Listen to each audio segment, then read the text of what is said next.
तो दोस्तों आज हम BHIC 132 जिसका कोड नंबर है उसके महत्वपूर्ण प्रश्न देखने वाले हैं जो इग्नू की तरफ से तो बहुत इंपॉर्टेंट है और जो प्रीवियस ईयर में भी आए थे। तो देखते हैं क्या है क्वेश्चन। गुप्त साम्राज्य के विघटन के लिए उत्तरदायी कारकों का विश्लेषण कीजिए। क्या था?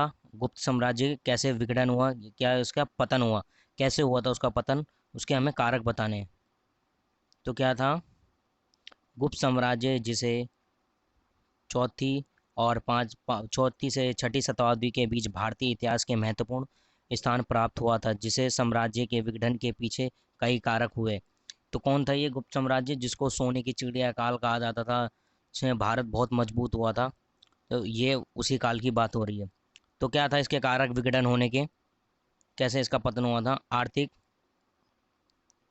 क्या था? आर्थिक दुर्भावना।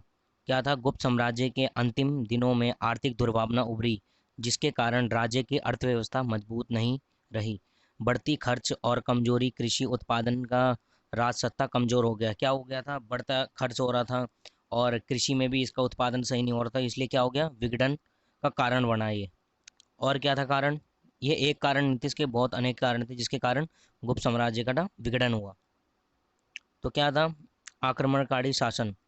तो क्या था? गुप्त साम्राज्य की विघटनकारी में आक्रमणकारी शासनकाल का महत्वपूर्ण योगदान था।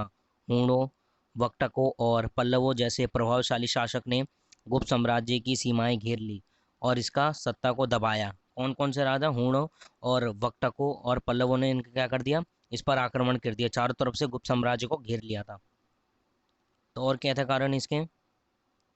राजनीतिक और पारिवारिक संघर्ष। गुप्त साम्राज्य में विघटन में राजनीतिक कारण भी थे, सत्ता का अनबन हो गया था और क्या बोलते हैं, परिवार संघर्ष भी चल रहे थे। तो परिवार संघर्ष भी महत्वपूर्ण योगदान दिया। वन वंशवादी संकट, शासकों के बीच विरोध और उत्पीड़न से इसे कमजोर किया और शासकीय न्याय को भंग कर दिया गया। क्या कर दिया? शासकीय न्याय को भी भंग कर दिया गया था। तो और क्या था? सैन्य दुर्बलता। गुप्त साम्राज्य के अंतिम दिनों में क्या था? सैन्य दुर्बलता भी महत्वपूर्ण कारक थी।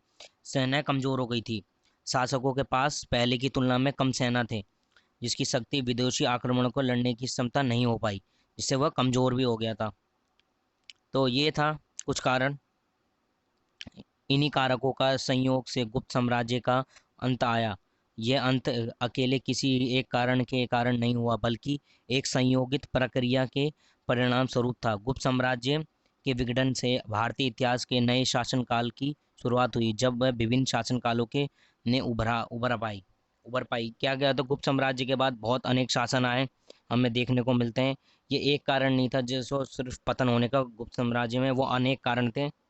तो ये था महत्वपूर्ण प्रश्न जो एग्जाम के नज़रिए से बहुत इंपॉर्टेंट है, जो एग्जाम में बार बार भी आता है, जो प्रीवियस ईयर में आया था। तो इसको आप पढ़ के जा सकते हो। तो ये महत्वपूर्ण था। मिलते हैं नेक्स्ट वीडियो में। जय हिंद, जय भारत। चैनल को जरूर से सब्सक्राइब करें।